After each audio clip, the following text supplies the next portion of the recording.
हर हर महादेव।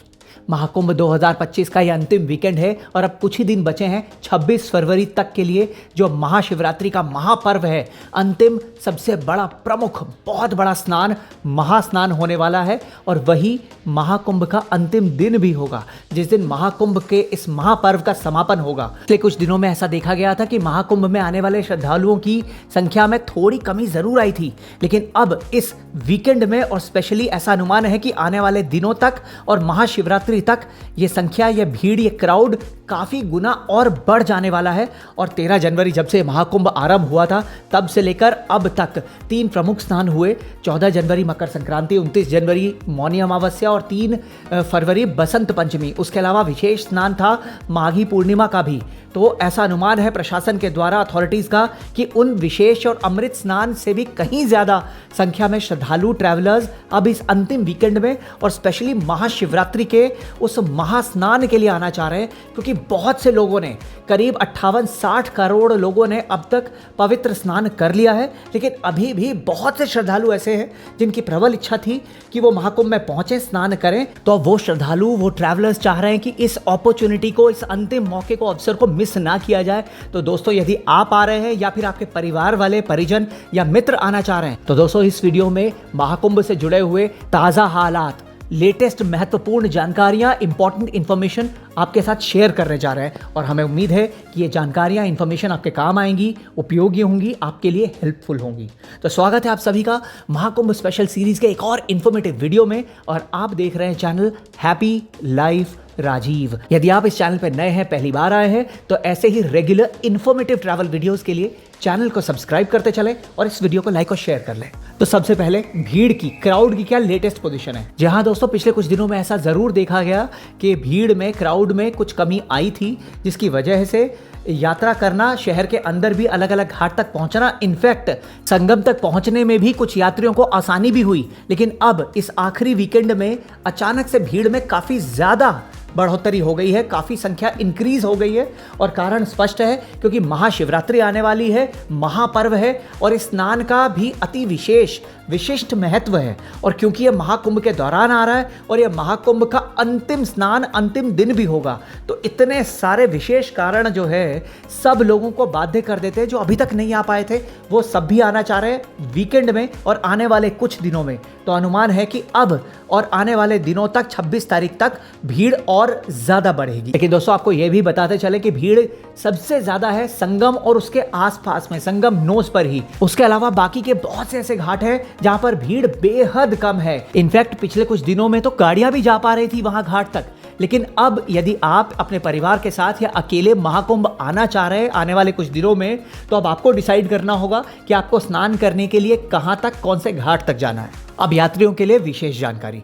दोस्तों, प्रशासन ने अब और आने वाले दिनों के लिए, स्पेशली महाशिवरात्रि 26 फरवरी तक, विशेष इमरजेंसी प्लान लागू कर दिया है, अप्लाई कर दिया है। जी हाँ, यह वही प्लान है जो अब तक महाकुंभ में अमृत स्नान या विशेष स्नान की तिथियों पर अप्लाई किया जाता था।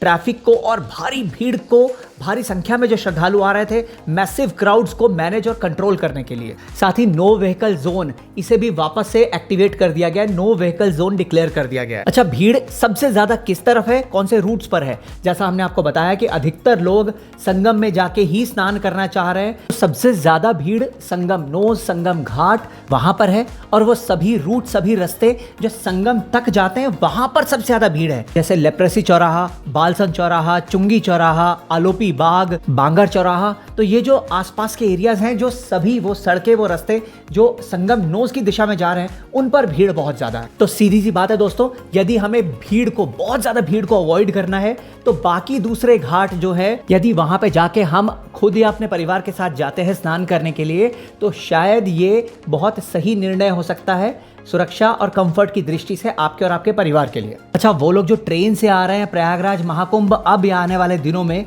वो लोग ध्यान से सुने। तो दोस्तों, अगर आप अपने शहर से ट्रेन ले रहे हैं प्रयागराज आने के लिए, और यदि आपकी ट्रेन प्रयागराज के सभी स्टेशंस में से, Prayagraj junction, Rambagh junction, Subedarganj, Naini, Chheoki, Jhusi, Prayag junction या फाफामऊ पे आ रही है, तो आप बिल्कुल आएँ। और स्टेशन से बाहर निकलने के बाद सवाल ये था सबसे बड़ा कि अब क्या आने वाले दिनों में साधन मिल रहे हैं? तो जी हाँ, साधन मिल रहे हैं और वो साधन आपको काफ़ी आगे तक और जी कुछ जगहों पर तो घाट के एकदम पास तक भी ड्रॉप कर रहे हैं। लेकिन जैसा कि हम सभी जान रहे हैं कि भीड़ अचानक से बढ़ी है और अब आने वाले दिनों में महाशिवरात्रि तक इसकी संख्या बहुत ज़्यादा बढ़ने वाली है। तो मैसिव क्राउड्स, भारी भीड़ को देखते हुए साधन की उपलब्धता सबके लिए हो पाए ये मुश्किल है, संभव भी नहीं है। तो यदि साधन मिल पाता है जहां तक के लिए तो ठीक है, वरना अपने स्टेशन से हमें पैदल चल के निकटवर्ती जो घाट है वहां तक, नियरेस्ट जो घाट है वहां तक पहुंच जाना है स्नान करने के लिए। लेकिन यदि हम संगम तक ही जाना चाहते हैं तो उस केस में चलने का डिस्टेंस बढ़ जाता है। अब आप में से वो लोग जो इस वक्त वीडियो देखते वक्त सोच रहे हैं कि हमें कितना पैदल चलना पड़ेगा यदि हम अपने स्टेशन पे अलग अलग जगहों पे प्रयागराज में उतरते हैं संगम तक जाने के लिए, स्नान करने के लिए, तो दोस्तों पैदल कितना चलना पड़ेगा प्रयागराज के स्टेशन से संगम तक। दोस्तों इस टॉपिक पर पहले ही हमने डिटेल में वीडियो बनाए हुए हैं जिनके लिंक्स हम वीडियो के डिस्क्रिप्शन में दे देंगे। तो इस वीडियो को आप पूरा देख लें जिससे आपको ताजा अपडेट पूरे मिल जाए। इसके बाद आप इन वीडियोस के लिंक को क्लिक करके पैदल चलने से संबंधित पूरी जानकारी ले सकते हैं। अगेन, जैसा कि संगम और उसकी दिशा में संगम नोज पर चूंकि बहुत ज्यादा संख्या में लोग आ जा रहे हैं तो वहां तक के जो अप्रोच रास्ते हैं वहां पर डाइवर्जन्स किए गए हैं, बैरिकेडिंग की गई है ताकि लोगों को और दूसरे घाट तक भी डाइवर्ट किया जा सके। जैसे फॉर एग्जांपल अगर आप नैनी या छिवकी रेलवे स्टेशन पे उतरते हैं या फिर आप बाय रोड आ रहे हैं चित्रकूट या रीवा साइड से, तो आपके लिए सबसे नजदीकी घाट हो जाता है अरेल घाट।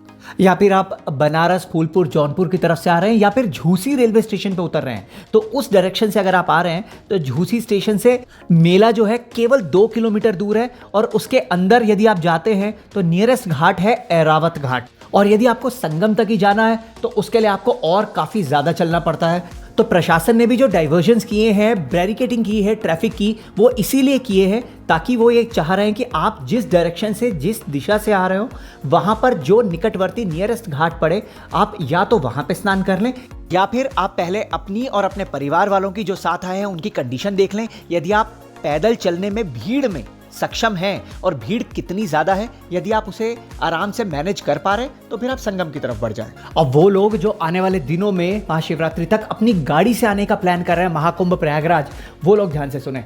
दोस्तों अभी तक पिछले कुछ दिनों में हमने देखा क्योंकि भीड़ में कमी आई थी, यही कारण था कि गाड़ियां आराम से शहर के अंदर भी और कई घाट तक भी गाड़ियां जा रही थी, जैसा हम सब ने देखा है। लेकिन अब इस महाकुंभ के अंतिम वीकेंड में और स्पेशली आने वाली महाशिवरात्रि को देखते हुए ये जो सडनली भीड़ बढ़ी है और आने वाले दिनों में उम्मीद है कि और ज़्यादा बढ़ेगी, इसलिए जितनी भी गाड़ियां सभी अलग अलग रूट से प्रयागराज पहुंच रही हैं उन्हें शहर के बाहर जो पार्किंग लॉट्स बनाए गए थे और जो इमरजेंसी ट्रैफिक प्लान जब अप्लाई किया जा रहा था विशेष या अमृत स्नान की तारीखों में, तिथियों में, तब जो फॉलो किया जाता था उसी अनुसार अब भी फॉलो किया जा रहा है। सारी इनकमिंग गाड़ियों को शहर के बाहर पार्किंग लॉट्स में पार्क करवाया जा रहा है और वहां से shuttle bus, rickshaw, e rickshaw, साधन या बाइक्स अवेलेबल है जो आपको शहर के अंदर मेला क्षेत्र तक पहुंचा रही हैं। और वो सभी लोग जो बसेस के माध्यम से आ रहे हैं तो बसेस के भी जो ड्रॉप पॉइंट्स हैं जो शहर के बाहर बनाए गए हैं पहले से ही, वहां से बस से उतरने के बाद कोई भी साधन लेके जैसे rickshaw, e rickshaw, shuttle bus या बाइक्स जो भी उपलब्ध हो जाए उसके माध्यम से शहर के अंदर आ सकते हैं और मेला क्षेत्र तक पहुंच सकते हैं। आइए अब आपको बता देते हैं वो सेक्टर्स जहां पे भीड़ कंपैरेटिवली कम है, जैसे सेक्टर्स 6, 7, 8, 9, 10 से लेके 15 तक। तो यदि आप इन सेक्टर्स के आसपास हैं या फिर किसी तरह से आप गाड़ी लेके ऑलरेडी शहर के अंदर आ चुके हैं या फिर आप आते हैं आने वाले दिनों में या फिर पब्लिक ट्रांसपोर्ट से भी आ रहे हैं, तो यदि इन सेक्टर्स के आसपास या इनके घाट तक आप जाते हैं तो बहुत ज़्यादा भीड़ को आप अवॉइड कर पाएंगे। और बहुत से व्यूअर्स स्टे से संबंधित भी इंक्वायरी कर रहे थे, तो आपको बता दें कि सेक्टर 7 और 8 में जो जन आश्रय स्थल थे वो अभी भी फंक्शनल है, अभी भी चल रहे हैं और आने वाले दिनों तक महाकुंभ तक 26 फरवरी तक रहेंगे। तो यदि आपको स्टे करना है तो वहां पे पहुंच के मात्र 100 रुपए देके आप स्टे भी कर सकते हैं। और जैसा हमने आपको बताया कि इस महाकुंभ के अंतिम वीकेंड में और आने वाले दिनों में महाशिवरात्रि तक बहुत ज़्यादा संख्या में श्रद्धालु दोबारा आने वाले हैं महाकुंभ में पवित्र स्नान के लिए। इतनी ज़्यादा भीड़ को देखते हुए यूपी बोर्ड के जो 10वीं और 12वीं के बोर्ड एग्जाम्स होने वाले थे 24 फरवरी को, उन्हें आगे की डेट के लिए पोस्टपोन कर दिया गया। तो दोस्तों ये है लेटेस्ट अपडेट्स और इन्फॉर्मेशन महाकुंभ से जुड़े हुए। यदि आप आने वाले दिनों में महाशिवरात्रि तक यात्रा करने का विचार कर रहे हैं तो हम उम्मीद करते हैं ये जानकारियाँ और इन्फॉर्मेशन आपके काम की होंगी, हेल्पफुल होंगी। यदि वीडियो पसंद आया हो तो आप इसे लाइक और शेयर कर सकते हैं और ऐसे रेगुलर इन्फॉर्मेटिव ट्रैवल वीडियोस के लिए चैनल हैप्पी लाइफ राजीव को सब्सक्राइब करते चलें। बहुत बहुत धन्यवाद।